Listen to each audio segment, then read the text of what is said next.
Shalom Bapak Ibu Saudara yang terkasih dalam Tuhan, dimanapun Bapak Ibu Saudara berada.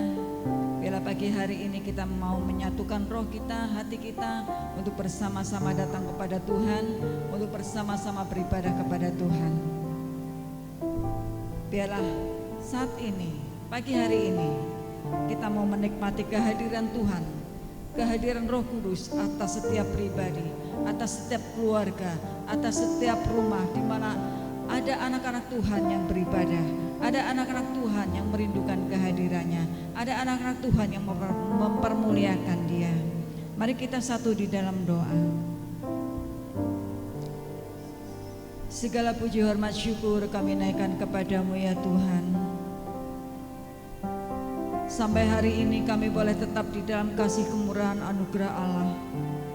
Kami tetap menikmati kebaikan Tuhan dalam setiap kehidupan kami. Kami menyerahkan seluruh hidup kami kepadamu ya Bapa. Layakkan kami, kuduskan kami, sehingga saat ini kami boleh diperkenankan masuk dalam hadirat Allah. Kami boleh dilayakkan Tuhan menghampiri tahta kudus-Mu. Kami boleh dilayakkan Tuhan menikmati kehadiran Tuhan atas setiap kami semuanya. Terima kasih Bapa, Allah Roh Kudus, Engkau yang berdaulat penuh atas setiap kami, sehingga dimanapun kami berada Tuhan, biarlah hati kami tetap memandang kepadamu, kami tetap beribadah kepada Engkau, kami tetap menyembah memuja Engkau ya Bapa. Terima kasih Tuhan, terima kasih Allahku. Kami siap masuk dalam ruang yang maha kudus, kami siap menyembah memuja Engkau, kami siap beribadah kepadamu, kami siap memberikan yang terbaik bagi Tuhan, di dalam nama Tuhan Yesus Kristus. Haleluya, amin. Berhembuslah Roh Kudus di tempat ini, berhembuslah Roh Kudus atas setiap umat-Mu, atas setiap gereja-Mu Bapa.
setiap umat Tuhan. Terima kasih Bapa. Urapan Allah turun atas setiap kami semuanya. Anggur baru, minyak yang baru tercurah atas setiap kami umat Tuhan. Sehingga pagi hari ini kami bersuka cita memuji Engkau. Kami bersuka cita meninggikan Engkau ya Bapa.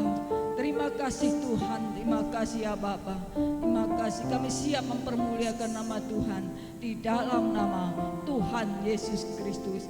Haleluya, amin. Sekali lagi shalom. Dimanapun kita berada, di setiap keluarga demi keluarga, bela hari ini kita boleh menikmati kehadiran Tuhan. Bahkan kuasa Roh Kudus tercurah atas setiap kita semuanya. Roh Kudus tercurah di tempat ini. Roh Kudus tercurah.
maka kuasa Allah nyata dalam setiap kehidupan kita.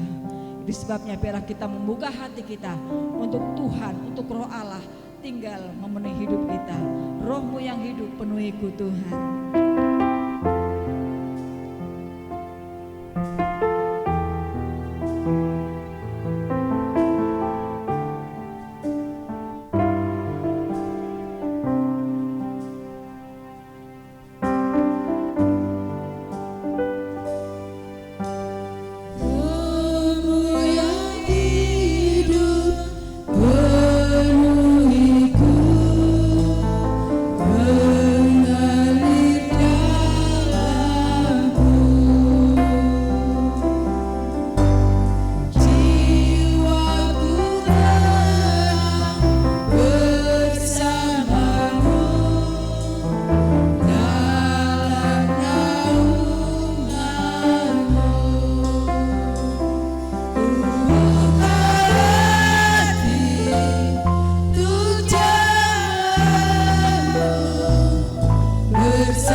Yesus. Bapa yang bertata di dalam kerajaan surga, kembali Bapa kami bersyukur buat kasih anugerah untuk kesempatan yang sudah Kau berikan kepada kami, untuk kami boleh beribadah kepadamu ya Bapa. Terima kasih Tuhan, terima kasih Yesus untuk penyertaan-Mu ya Bapa. Kami sudah memuji memuliakan Engkau, kami sudah menyembah nama-Mu ya Bapa. Biarlah pujian penyembahan kami ini Bapa boleh menjadi persembahan yang harum di hadapan Engkau, berkenan di hadapan Engkau ya Bapa. Terus Kau ajarkan kepada kami Bapa, untuk kami terus memuliakan nama-Mu Bapa, untuk kami terus memuji, membesarkan nama-Mu ya Bapa. Terima kasih Tuhan, terima kasih. Tiba saatnya Bapa, kami hendak membuka hati kami, pikiran kami, seluruh kehidupan kami untuk kebenaran firman-Mu. Mari kiranya Kau kuduskan kami, Kau berikan pengertian kepada kami ya Bapa, untuk kami boleh mengerti isi hati-Mu. Terima kasih Tuhan, kami percaya Kau sudah persiapkan kami untuk kami mendengarkan kebenaran firman-Mu, dan hamba-Mu yang sudah Kau persiapkan Bapa untuk memberikan kekuatan kepada kami. Kami percaya Kau sudah turunkan hikmat marifat yang daripada Engkau Bapa, sehingga apa yang dikatakan oleh hamba-Mu Bapa boleh menjadi berkat, menjadi kekuatan, menjadi pemulihan di dalam kehidupan kami ya Bapa. Terima kasih Bapa, tutup bungkus hamba-Mu dengan kuasa darah-Mu, tutup bungkus kami umat-Mu yang mendengarkan kebenaran firman-Mu. Fokuskan kami Bapa, untuk kami boleh mendengarkan firman-Mu dengan segenap hati kami. Terima kasih Bapa, terima kasih Yesus, terima kasih Roh Kudus. Kami sambut kebenaran firman-Mu. Hanya di dalam nama Tuhan kami Yesus Kristus kami berdoa dan mengucap syukur. Haleluya, amin.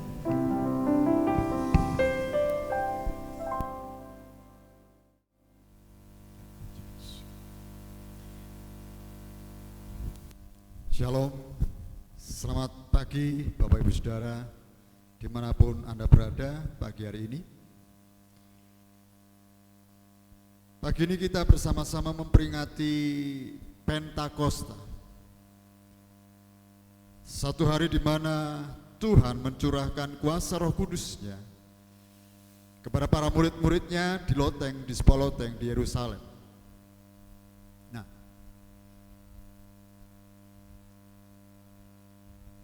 tema firman Tuhan pagi hari ini adalah berkobar dengan kuasa Roh Kudus.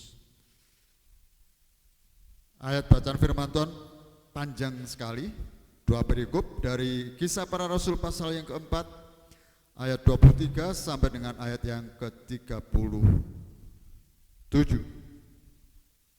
Ya, saya akan bacakan pelan-pelan bagi Bapak Ibu Saudara semuanya.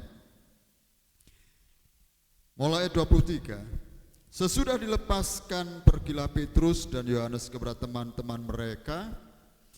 Lalu mereka menceritakan segala sesuatu yang dikatakan imam-imam kepala dan tua-tua kepada mereka. Ketika teman-teman mereka mendengar hal itu, berserulah mereka bersama-sama kepada Allah. Katanya, "Ya Tuhan, Engkaulah yang menjadikan langit dan bumi, laut dan segala isinya. Dan oleh Roh Kudus dengan perantaran hamba-Mu Daud, Bapa kami, Engkau telah berfirman, mengapa rusuh bangsa-bangsa, mengapa suku-suku bangsa mereka-reka perkara yang sia-sia, dan raja-raja dunia bersiap-siap, dan para pembesar berkumpul untuk melawan Tuhan dan yang diurapinya. Sebab sesungguhnya telah berkumpul di kota ini Herodes dan Pontius Pilatus, beserta bangsa-bangsa dan suku-suku bangsa Israel melawan Yesus hamba-Mu yang kudus, yang Kau urapi, untuk melaksanakan segala sesuatu yang telah Engkau tentukan dari semula oleh kuasa dan kehendak-Mu. Dan sekarang ya Tuhan, lihatlah bagaimana mereka mengancam kami, dan berikanlah kepada hamba-hamba-Mu keberanian untuk memberitakan firman-Mu. Ulurkanlah tangan-Mu untuk menyembuhkan orang, dan adakanlah tanda-tanda dan mujizat-mujizat oleh nama Yesus hamba-Mu yang kudus. Dan ketika mereka sedang berdoa, goyanglah tempat mereka berkumpul itu, dan mereka semua penuh dengan Roh Kudus, Lalu mereka memberitakan firman Allah dengan berani. Adapun kumpulan orang yang telah percaya itu, mereka sehati dan sejiwa, dan tidak ada seorang pun yang berkata bahwa sesuatu dari kepunyaannya adalah miliknya sendiri, tapi segala sesuatu adalah kepunyaan mereka bersama. Dan dengan kuasa yang besar, rasul-rasul memberi kesaksian tentang kebangkitan Tuhan Yesus, dan mereka semua hidup dalam kasih karunia yang melimpah-limpah, sebab tidak ada seorang pun yang berkekurangan di antara mereka. Karena semua orang yang mempunyai tanah atau rumah menjual kepunyaannya itu, dan hasil penjualannya itu mereka bawa, dan mereka letakkan di depan kaki rasul-rasul, lalu dibagi-bagikan kepada setiap orang sesuai keperluannya. Demikian pula dengan Yusuf yang oleh rasul-rasul disebut Barnabas, artinya anak penghiburan, seorang Lewi dari Siprus, yang menjual ladang miliknya, lalu membawa uangnya itu dan meletakkannya di depan kaki rasul-rasul. Amin.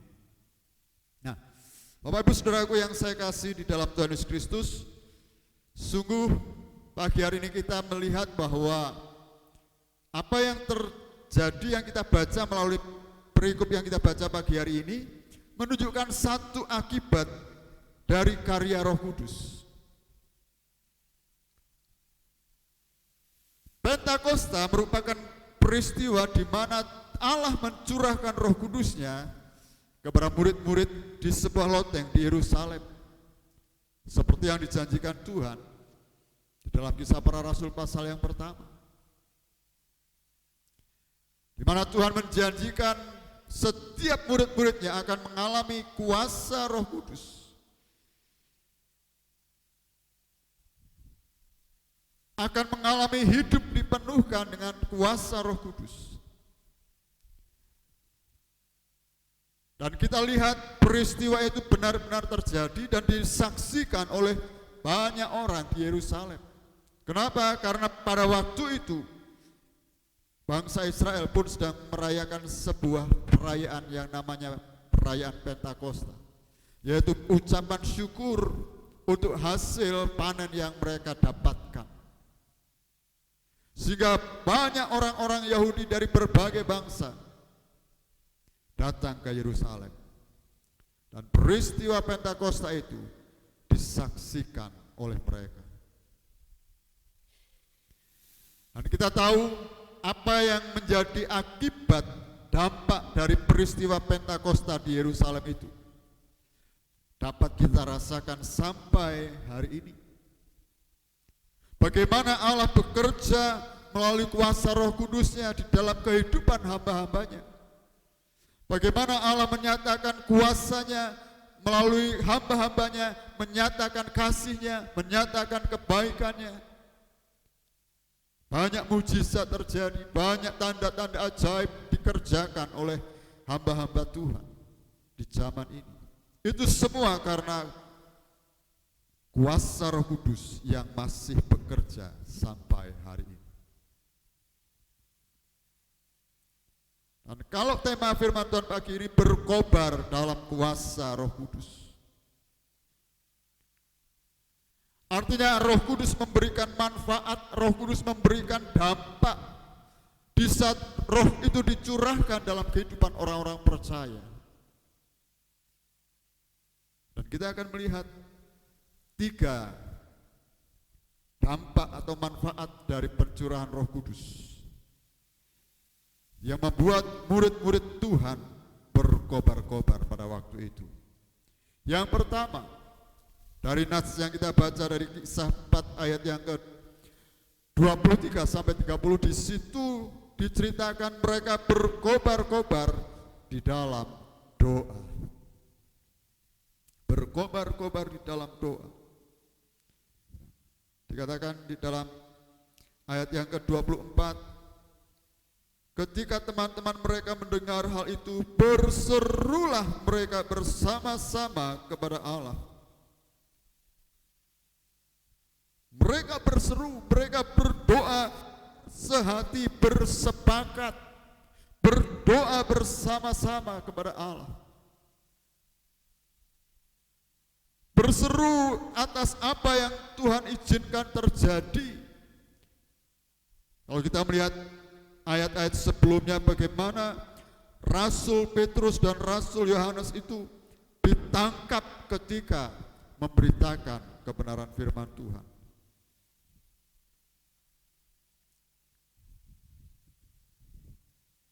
Dan diancam untuk tidak boleh memberitakan firman Tuhan lagi, memberitakan Yesus, memberitakan Kristus.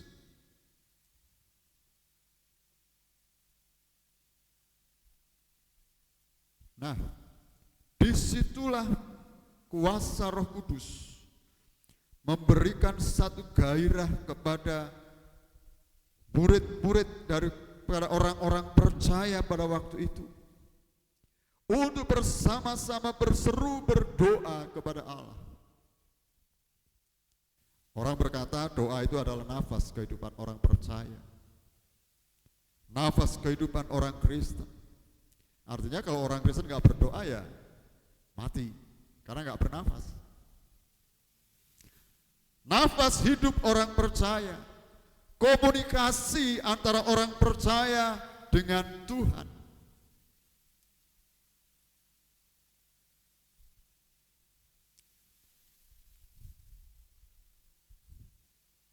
Rasul Paulus seringkali mengingatkan untuk kita tetap berdoa. Bahkan Tuhan Yesus pun mengingatkan di dalam Injil Lukas pasal 18 untuk kita terus menerus berdoa.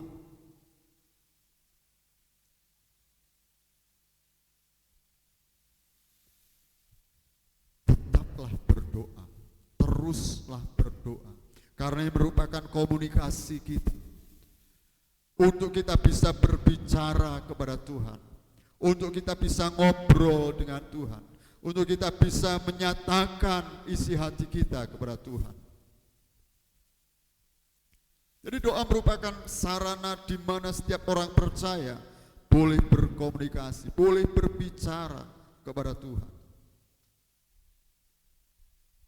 Berbicara kepada Bapa di dalam nama Tuhan Yesus. Karena sudah tidak ada sekat lagi yang memisahkan orang percaya dengan Bapa di surga.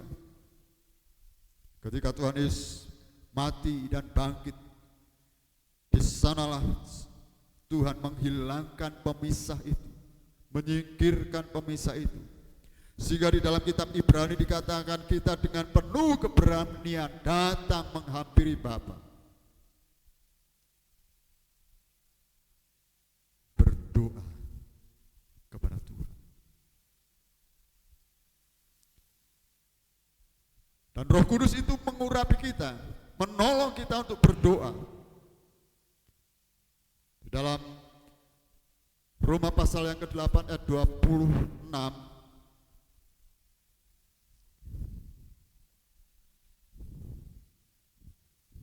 Roma 8 ayat 26 dan 27 dikatakan demikian. Demikian juga Roh membantu kita dalam kelemahan kita, sebab kita tidak tahu bagaimana sebenarnya harus berdoa. Tetapi Roh sendiri berdoa untuk kita kepada Allah dengan keluhan-keluhan yang tidak terucapkan. Dan Allah yang menyelidiki hati nurani mengetahui maksud Roh itu, yaitu bahwa Ia sesuai dengan kehendak Allah berdoa untuk orang-orang kudus. Roh Kudus inilah yang menolong kita, yang membantu kita di dalam berdoa. Sehingga doa-doa kita adalah doa-doa yang sesuai dengan kehendak Allah. Roh Kudus inilah yang menolong kita. Karena sesungguhnya kita tidak bisa mengucapkan sesuatu yang seturut dengan kehendak Allah.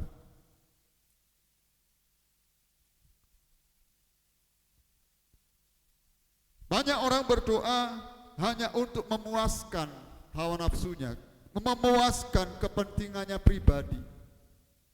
Tetapi yang Tuhan mau adalah berdoa seturut dengan kehendak Tuhan, kehendak Bapa. Itu sebabnya doa yang demikian adalah doa yang dipimpin, doa yang disertai, doa yang dituntun, doa yang ditolong oleh Roh Kudus.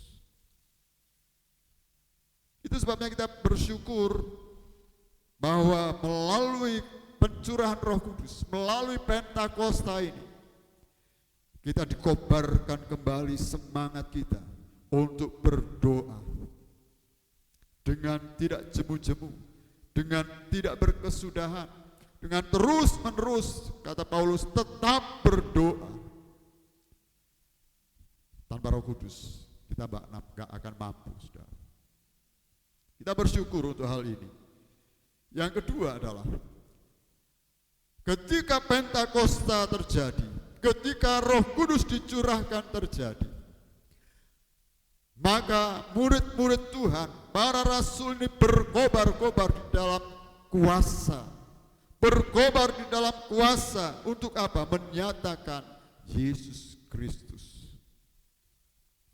Di dalam pasal yang keempat ayat yang ke-31 di sana dikatakan, dan ketika mereka sedang berdoa, goyanglah tempat mereka berkumpul itu, dan mereka semua penuh dengan Roh Kudus. Lalu mereka memberitakan firman Allah dengan berani. Dan kita lihat peristiwa itu terjadi, dimulai dengan Rasul Petrus dan Yohanes yang berkhotbah di Serambi Salomo. Dan pada pasal yang keempat itu, dari ayat yang pertama sampai dengan ayat yang ke-22, bagaimana mereka berdua diancam supaya tidak memberitakan tentang Yesus orang Nazaret itu. Dan ketika murid Tuhan ini, Petrus dan Yohanes, bersama-sama dengan orang percaya berdoa, maka Roh Kudus datang kepada mereka. Roh Kudus memenuhi hidup mereka, dan dikatakan mereka memberitakan firman Allah dengan berani. Ini membuktikan adanya penyertaan Tuhan melalui kuasa Roh Kudus di dalam hidup setiap kita. Kalau dalam bahasa premannya, ada orang kuat di belakang kita. Ada orang kuat di belakang kita. Ada orang kuat yang backing kita. Tetapi kita lihat di sini, yang membacking kita adalah Tuhan sendiri melalui kuasa Roh Kudus. Yang menyertai kita adalah Tuhan melalui Roh Kudus di dalam hidup kita. Sehingga ada keberanian untuk menyampaikan firman Tuhan, memberitakan firman Allah.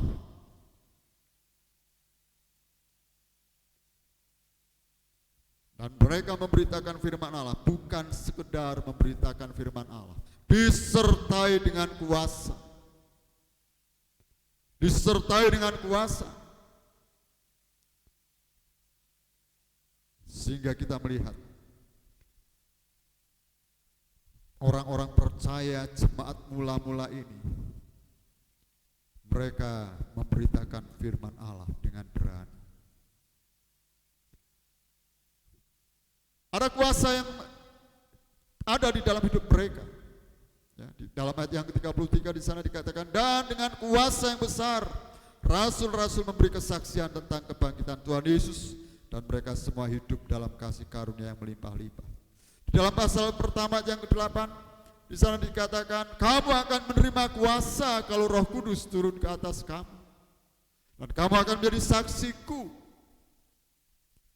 Kuasa inilah yang membuat kita mampu menjadi saksi bagi Kristus, mampu berani menjadi saksi Kristus, berani memberitakan tentang Yesus, tentang kasih Allah, tentang kebaikan Allah. Ada kuasa yang besar, karena kuasa di dalam ayat ini disebut sesuatu yang besar, kekuatan yang besar.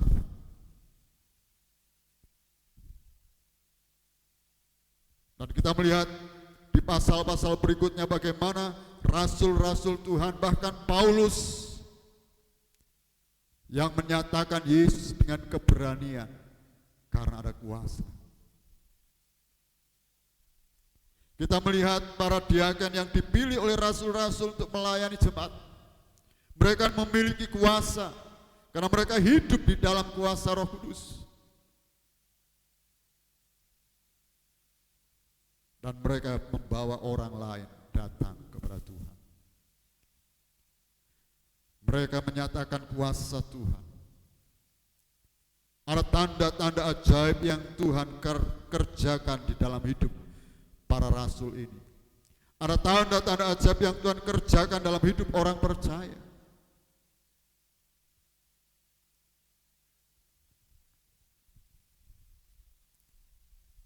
Di dalam surat Ibrani, Tuhan berkata Allah menyertai mereka dengan tanda-tanda dan mujizat.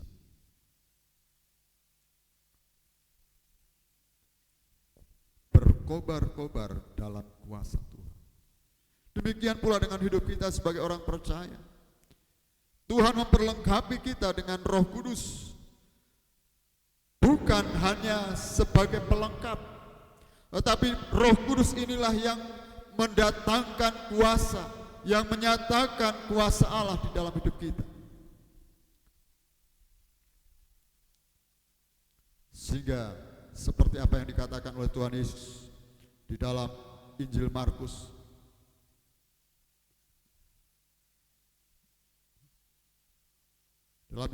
pasal yang ke-16 ayat yang ke-17 dikatakan, tanda-tanda ini akan menyertai orang-orang yang percaya. Mereka akan mengusir setan-setan demi namaku. Mereka akan berbicara dalam bahasa-bahasa yang baru bagi mereka. Mereka akan memegang ular, dan sekalipun mereka minum racun maut, mereka tidak akan mendapat celaka. Mereka akan meletakkan tangannya atas orang sakit dan orang itu akan sembuh. Inilah tanda, inilah kuasa yang Tuhan sediakan bagi orang-orang percaya yang hidupnya dipenuhi dengan Roh Kudus. Tanda-tanda menyertai kehidupan orang percaya. Sehingga melalui tanda-tanda inilah, melalui mujizat ini, kita memberitakan tentang kasih dan kuasa Tuhan melalui pelayanan kita, melalui kehidupan kita sehari-hari. Itu sebabnya kita bersyukur Tuhan memperlengkapi kita dengan kuasa. Pergunakan itu untuk melayani Tuhan, untuk menyatakan Yesus melalui hidup kita masing-masing.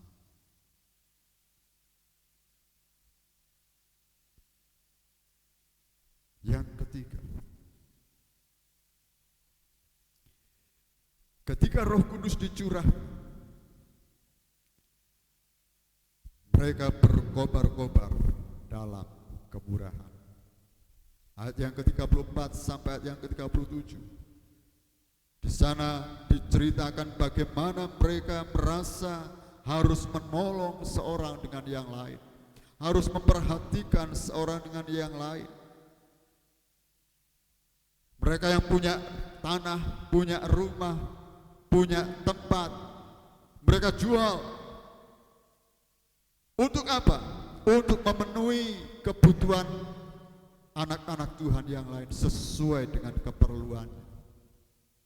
Ini yang disebut dengan kemurahan. Memiliki hati yang berbelas kasihan kepada banyak orang. Di dalam ayat 37 itu di sana dikatakan ada Barnabas yang menjual ladangnya, menjual miliknya, lalu membawa uangnya dan meletakkan di depan kaki rasul-rasul. Berkobar-kobar dengan kemurahan. Ada hati yang berbelas kasihan terhadap sesama anak-anak Tuhan, sesama orang-orang percaya. Karena di sana dikatakan mereka semua hidup dalam kasih karunia yang melimpah-limpah.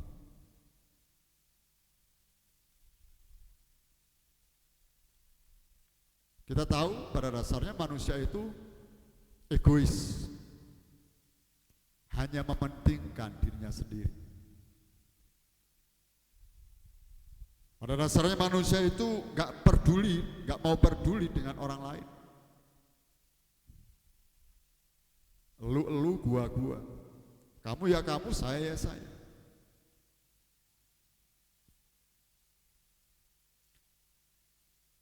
nggak peduli dengan keadaan orang di sekitar kita. Tetapi ketika Roh Kudus hadir dalam hidup seseorang, maka di sanalah Tuhan mulai memberikan hati yang berbelas kasihan.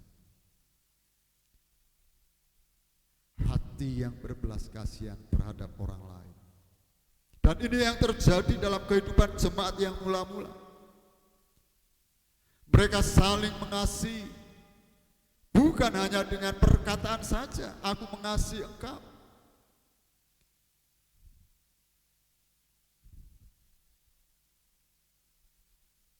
Bukan hanya dengan sebuah slogan, mari kita saling mengasihi, tidak. Tetapi ada tindakan yang mereka tunjukkan. Ada tindakan. Dan ini semua terjadi karena ada kemurahan Tuhan yang ditaruh di dalam diri setiap orang percaya. Tuhan memberikan hati yang berkemurahan.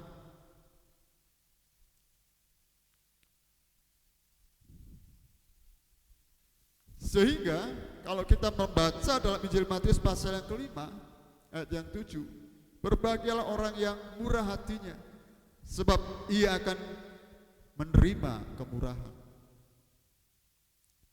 Ketika hati kita semakin bermurah hati, maka Tuhan akan semakin berkemurahan di dalam hidup orang percaya. Kita terkadang sebagai orang percaya seringkali berkata, aku kan gak punya apa-apa. Aku gak punya apa-apa. Bagaimana aku bisa memberikan? Bagaimana aku bisa menolong orang lain? Bagaimana aku bisa membantu orang lain?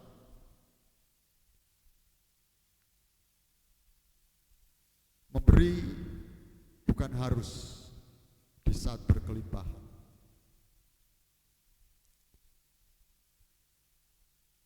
Tetapi di saat kita pun tidak memiliki sesuatu, masih ada yang bisa kita berikan.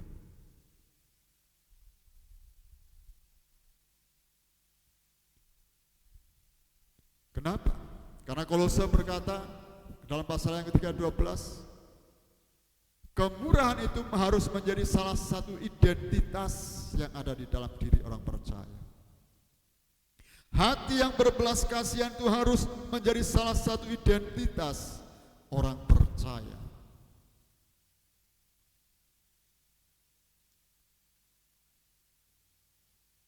Di dalam situasi yang seperti ini,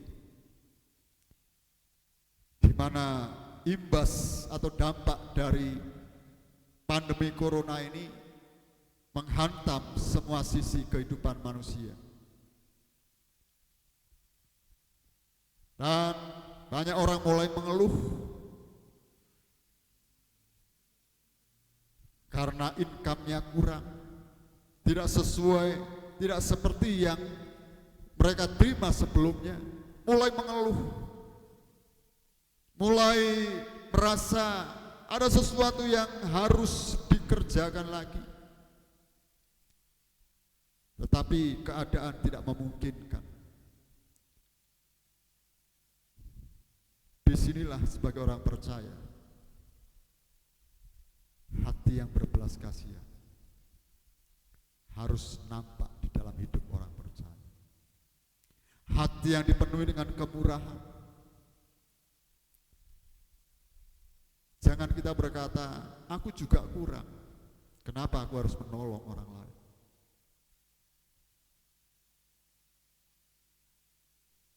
Tuhan gak pernah berhutang di dalam hidup kita. Ketika kita meminjami Tuhan, apa meminjami Tuhan itu? Menolong orang lain, mengulurkan tangan kita kepada orang lain. Di sanalah Tuhan pun akan bayar kembali dengan kontan. Oleh sebab itu, miliki hati yang berbelas kasihan. Dan ini hanya dapat dikerjakan ketika Roh Kudus itu kita izinkan tinggal di dalam diri kita dan memenuhi kita dengan pribadinya dan dengan kuasanya. Pagi hari ini di saat kita memperingati Pentakosta, kita memperingati di mana Tuhan mencurahkan kuasa Roh-Nya. Dan kalau itu terjadi 2000 tahun yang lalu, dan itu terjadi sampai hari ini, maka saat ini pula setiap kita yang membuka hati kita, setiap kita yang memiliki kerinduan untuk menjadi saksi bagi Kristus, maka Tuhan akan mencurahkan kuasa-Nya, mencurahkan Roh Kudus-Nya untuk memenuhi hidup kita, membakar roh kita kembali dan mengisi hidup kita dengan kuasa-Nya, sehingga hidup kita berkobar-kobar, berkobar-kobar dalam doa, berkobar-kobar dalam kuasa, dan berkobar-kobar di dalam kemurahan, belas kasihan.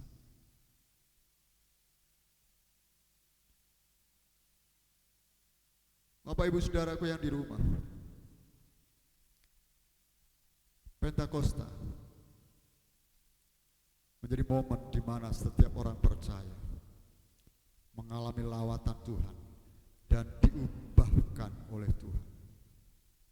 Rasul-rasul ketika sebelum Pentakosta terjadi, mereka hidup di dalam ketakutan.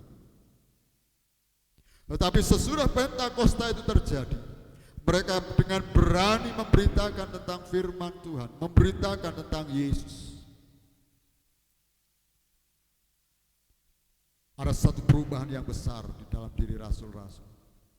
Demikian pula dengan hidup kita sebagai orang percaya. Akan terjadi sebuah perubahan yang besar apabila kita mengizinkan dan kita merindukan Roh Kudus di dalam hidup kita.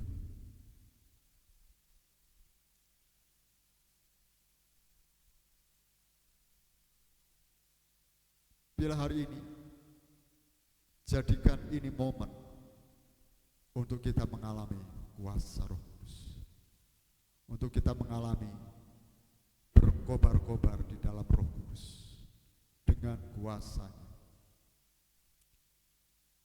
Kita memiliki intensitas kembali di dalam doa. Kita menyatakan kuasa di dalam hidup kita, dan kita memiliki hati yang berbelas kasih. Mari kita bersama-sama datang kepada Tuhan. Kita kembali akan menyembah kepada Tuhan.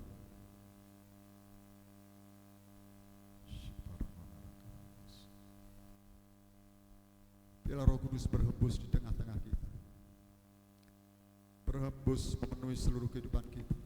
Berhembuslah Roh Kudus. Bila kita minta Roh Tuhan, Roh Kudus memenuhi hati dan pikiran kita, memenuhi hidup kita, dan kita minta supaya Roh Kudus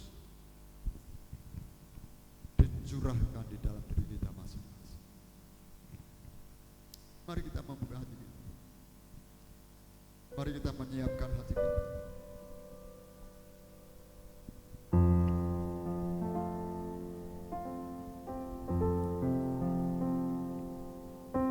Urapi setiap kami ya Tuhan.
Engkau mencurahkan roh-Mu Tuhan. Di Pentakosta ini, di hari Pentakosta ini, Engkau mencurahkan api-Mu, Engkau mencurahkan api Roh Kudus, mencurahkan kuasa-Mu berlimpah-limpah dalam kehidupan setiap orang yang percaya, berlimpah-limpah dalam setiap hidup setiap anak-anak. Oh, dan orang-orang muda, anak-anak orang muda, para teruna, orang-orang dewasa, bahkan orang-orang lansia sekalipun, bahkan memenuhkan hidup mereka dengan pribadi Roh.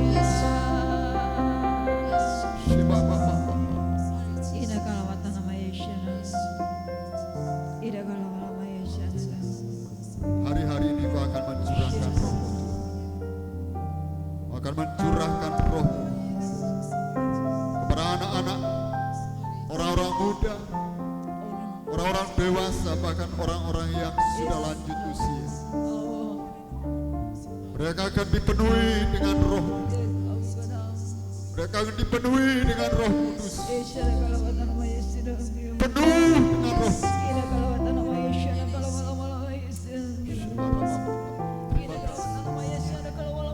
Mereka akan menyatakan Yesus, menyatakan Yesus di dalam hidup mereka. Mereka akan memberitakan Yesus melalui hidup mereka. Mereka akan menyatakan kuasa Tuhan Yesus dalam hidup mereka. Terima kasih Tuhan Yesus. Kami percaya hari-hari ini Kau akan menyatakan itu dengan luar biasa. Nyatakan dengan kuasa yang hebat, yang dahsyat.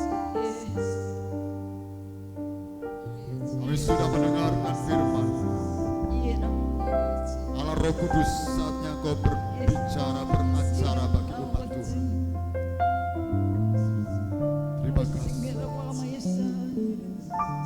Urapan turun Tuhan, pengurapan minyak yang baru, pengurapan kuasa yang baru, kuasa Roh Kudus di dalam hidup setiap anak. Sehingga hari ini mereka kuat di dalam Engkau. Hari ini mereka semakin kuat di dalam Engkau. Mereka tidak menjadi takut lagi, karena kuasa-Mu menyertai hidup mereka. Roh Kudus ada di dalam hati mereka. Terima kasih Tuhan.